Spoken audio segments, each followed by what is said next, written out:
Think of any classic brand, the Coca-Cola lettering, the Nike swoosh, the Special K, the Christian cross, or certain colours. Facebook has its specific shade of blue, Just Eat's got its shade of orange, Spotify has a shade of green. All of these colours alone are instantly recognisable. And if you see one of those colours on its own, your brain will make the link with Facebook or Just Eat or Spotify. Mostly because teams of people, boardrooms full of people, will have spent months discussing and poring over and choosing them.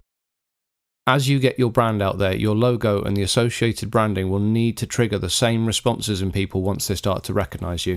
Hi and welcome to Big Gig Energy, a podcast by musicians for musicians, helping you get bigger gigs, no matter what level you're at. I'm your host, Steve Leggett, and with 10 years experience as a professional musician, doing everything from pubs and functions to travelling the world in a ukulele boy band, I understand that being a musician is rarely the glamorous experience people make it out to be, and that building your career up to a point where you get to go pro is about the most challenging professional leap of faith there is. But I'm going to use my experience and insight, and maybe a guest or two, to help you activate your own big gig energy and take things to the next level, whether you're a seasoned pro or just starting out. So, let's get to it.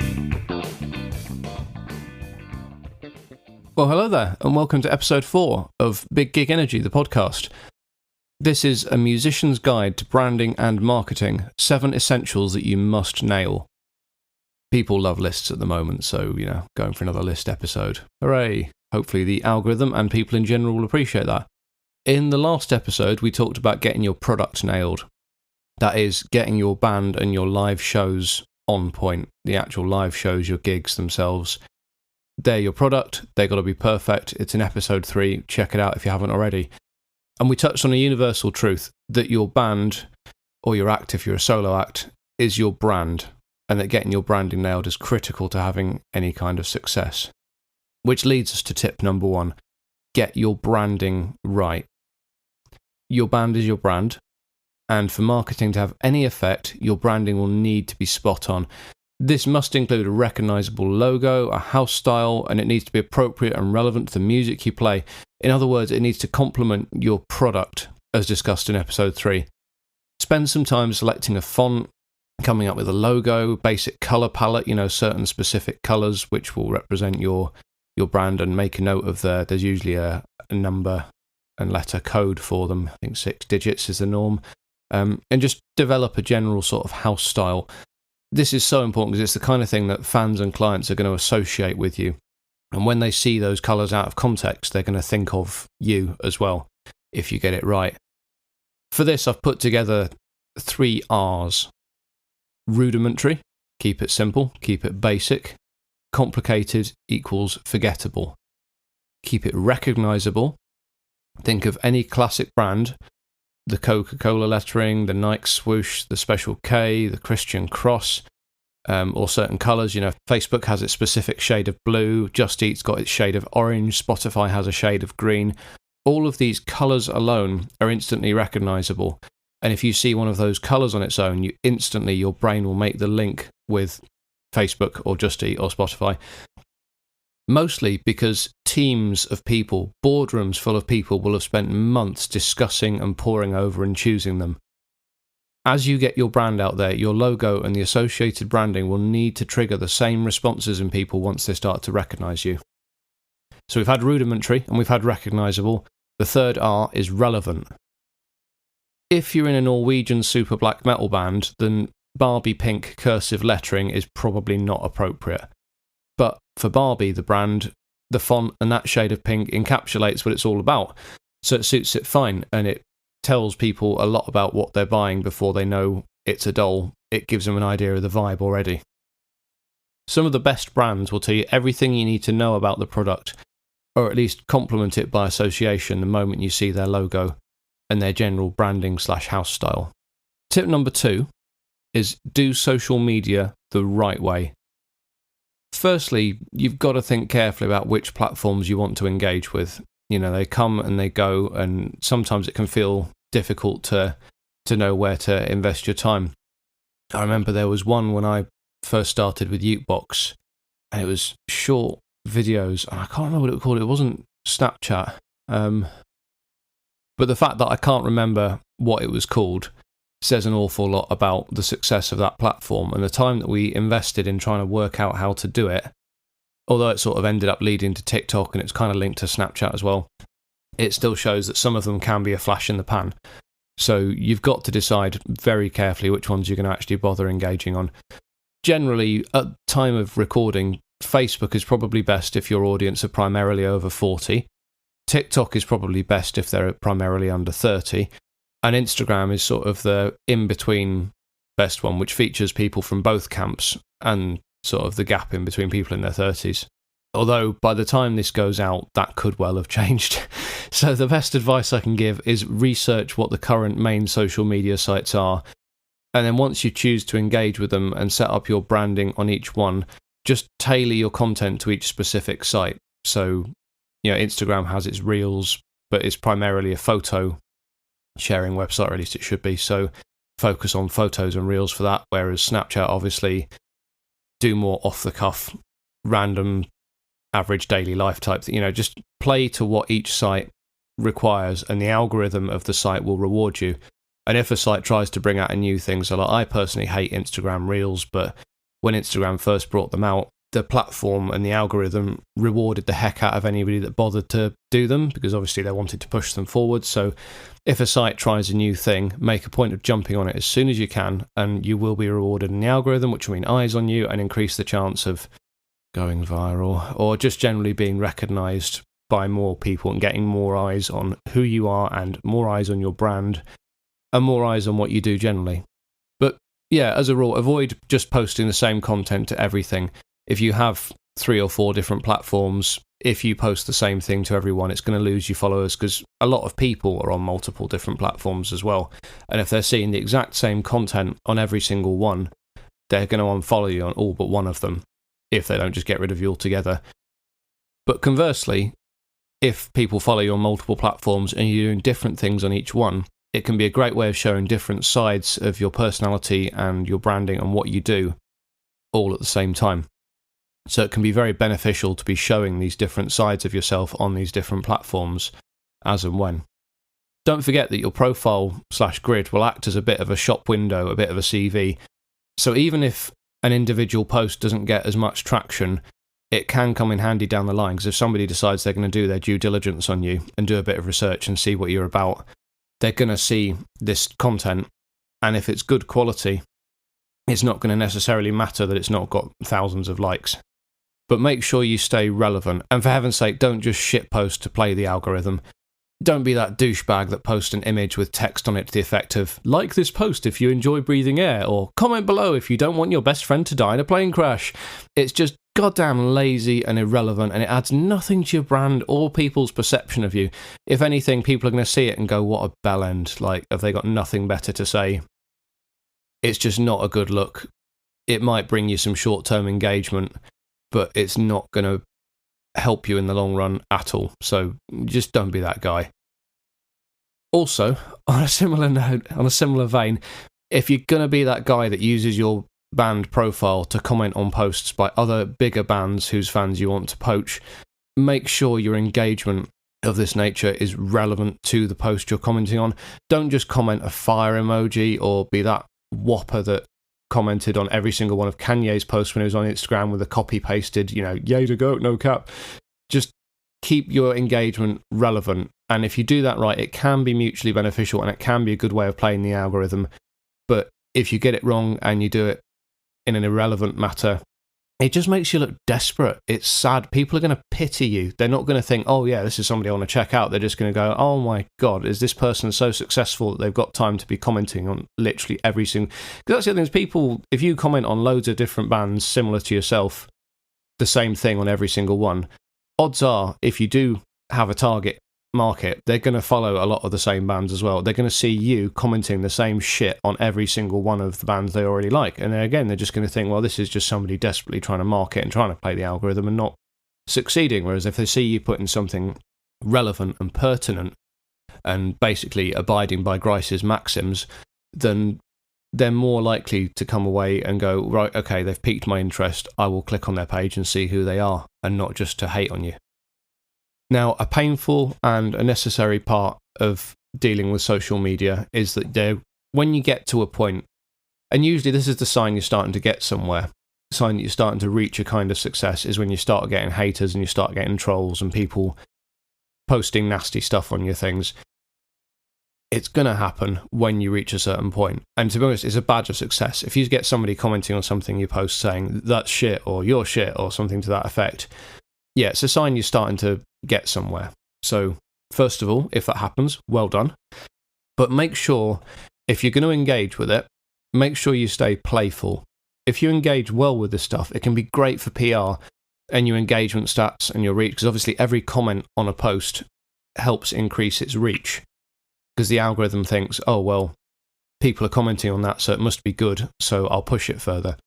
So in a weird, messed up way, trolls can really help. And there's a lot of people have gamed the system by, you see a lot with ad agencies where they'll put an ad out with a deliberate spelling mistake or saying something inflammatory, knowing that people are going to react to it in a visceral way. And that reaction gets this ad seen by loads and loads of eyes that wouldn't have seen it otherwise, and as far as the ad campaign is concerned, that's a massive success.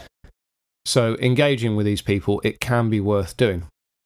But, just don't act defensive or offended when you're dealing with this, because that just feeds the trolls and gives them what they want. Show some big dick energy. If somebody comments on something saying that you're shit, just consider replying with a heartfelt, caring comment. If they're particularly nasty, consider asking them how their divorce is going, or if their sister is out of rehab yet. Make it look like you're genuinely concerned. Don't seem nasty, don't seem reactive. Just be like, somebody's like, you're a fucking shit. Just be like, well, I hope you're okay, man. By all means, reach out if you ever want to talk. I hope your family are all doing okay. That sort of thing. Just come across really. The other approach, and this is something I particularly love doing, is just come across with something completely random and confusing. Think 1970s Stanley Unwin. Google him. This works great in person too if anyone gives you grief at a gig. My personal favourite, if somebody comes at me with something aggressive or someone's trying to start a fight or something like that, I just like to just come at them with, my walls are 4 foot tall. And they're like, what? And you just reply earnest with just some non-combative statement that just sows confusion and just makes no sense at all. And they go from being angry and aggressive to going, the hell? It just stops them enough. And I think psychologists call it an adrenaline dump. Just where the sheer power of confusion can completely derail an aggressive train of thought. And obviously be really good fun to deal with. So, think before you type. Don't react with emotion. And if you're going to react with love or with something so goddamn confusing that it diffuses the situation. And it'll make you look like the bigger person, which ultimately, from a PR standpoint, is what you want. Don't just react with, well, I put it to you that you sucked off a horse, or anything like that. So, in conclusion, choose your platforms well, and choose what you post even more carefully still. Tip number 3, get a website. There's not a whole lot to say really about this. It's increasingly pointless in this day and age to have a website just because social media is so powerful and so few people will bother finding people just by surfing the net in the old school way we used to back in the day. But having a website that you can signpost to via your business cards and your branding and your social media and such like, it's a great way of showing that you're serious about what you do and showing your branding in its purest state, undiluted by whatever formatting your social media of choice forces upon it. You can just have a proper market stand set out exactly how you want it to be set out. You can have everything formatted in one place, all of your photos, your videos, your portfolio. If you've got upcoming dates, you can show them off there. If you have stuff to sell, you can set up an e-commerce section on the website. Certainly e-commerce is well worth looking into. But as a general thing, these days, really, just having a website, it's just credibility. It just shows that you take what you're doing serious enough to actually bother doing a website, which so few people do. So many professionals, not just in music, but we see it a lot as a guitar tech. You can tell the serious guitar techs because they're the ones that have a website and they aren't just advertising via Facebook Marketplace. It's worth doing. And the website itself doesn't matter so much as the fact that you have one. Tip number 4, get some photos done. Specifically, get some good photos done. Stand in front of a graffiti-covered looking wall looking moody. I dare you, I double dare you, do that and see if it gets you anywhere. It's, just have a think about what you're doing. Come up with something that seems on brand. The graffiti-covered wall thing, it's such a cliche. I actually had a photographer suggest it to my band once, and they just instantly lost all credibility with us. Completely. Like, oh, it'll look really edgy. I'm like, dude, it must have been 2014, 15 at the time, and it's like, bro, come on, that was a bad, old, tired, cliched idea in about 1995. So, the guy charged us a fortune as well. I think it was 1,400 quid for the shoot, but I digress. Just come up with something original, something interesting, something that shows off who you are. And again, just that ties into your branding. It needs to fit the aesthetic of what you're doing. The music needs to fit the images need to fit that. It needs to show off who you are.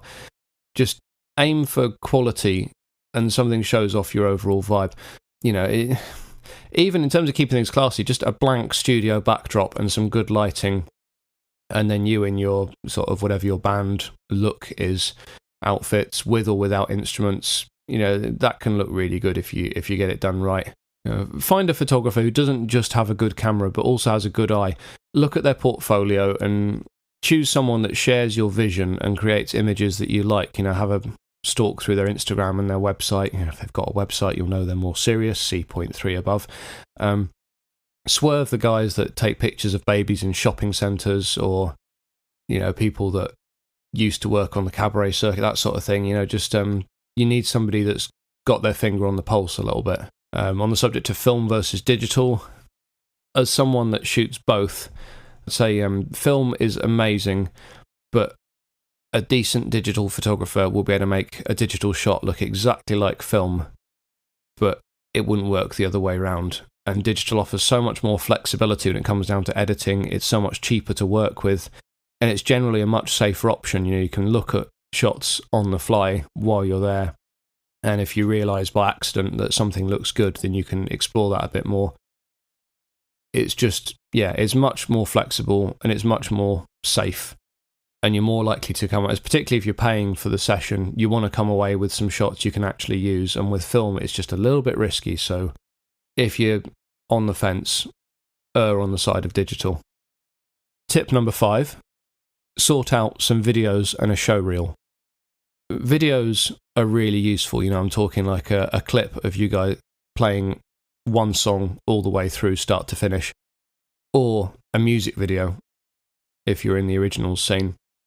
They're really useful, but in terms of getting more and or better gigs, a little 5 to 7 minute video show reel demonstrating a range of songs that you play, just faded into each other, clips of a few songs, it's such a better bet, and that should be your initial priority. Prospective clients don't need to see entire songs. Just pick a song from your set that has a good start, a song from your set that has a good finish, and then just use 30-second clips of those to bookend some 30-second clips from a few more. 30 second to a minute, but try and keep the whole thing under about 7 minutes. Just because people have very short attention spans. If someone's deciding if they're going to hire you or not, the odds are they're going to do it in the first 3 seconds, and the rest of it's just going to be to confirm that their gut was right and that you're not shit. But once that's done, a few carefully chosen videos of songs and some music or lyric videos for original songs will really add some credibility in addition to your show reel. But again, it's just quality over quantity. Same with the photos. The audio on your videos has got to be studio quality. It's got to sound good, and the video has got to be high definition, crisp, in focus, not shaky or anything like that. If you're using a mobile camera, get a steady cam, or rather hire somebody with a steady cam. Ultimately, if people look at your show reel and your videos and they turn you down for gigs, it should be because they don't like what you're playing or how you're playing it, and not because it looks and sounds like you recorded it using a potato jammed into an iPhone 3GS input. Tip number 6, get some quality recordings. These don't need to be expensive, but they do need to not be shit. quantity over quality. A good 3-track EP, if well produced, is infinitely better than an album that sounds like you recorded it in your nan's shed. Get a few recordings, but get them right. And I'll say it again, quality over quantity. We'll talk a bit about merchandising in another episode, but for most intents and purposes, it's usually best, specifically for originals bands, to only ever hope to break even on recordings, so treat them as marketing.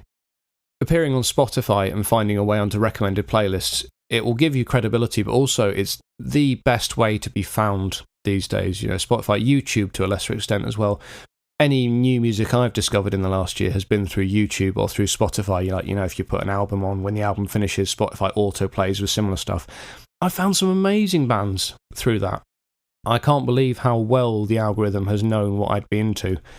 And it's recommended some great bands, specifically, who was it?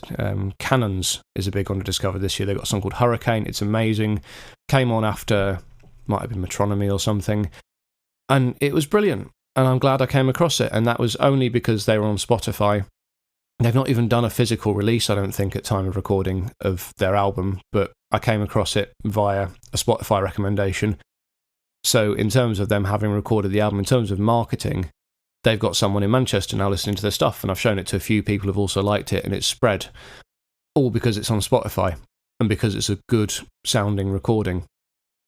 So, yeah, get some recordings, and focus on getting some good ones, rather than having lots of them. Don't have a full album if it's not going to sound good. So the final tip number 7, spend time getting your biography right. For starters, for the love of God, don't say you're hailing from somewhere unless you can prove with a DNA test you're at least part of Viking. You come from somewhere, you are from somewhere, you do not hail from Martlesham. You are from Martlesham. A biography is essential as part of a promo pack, and every single social media outlet will need some kind of biography.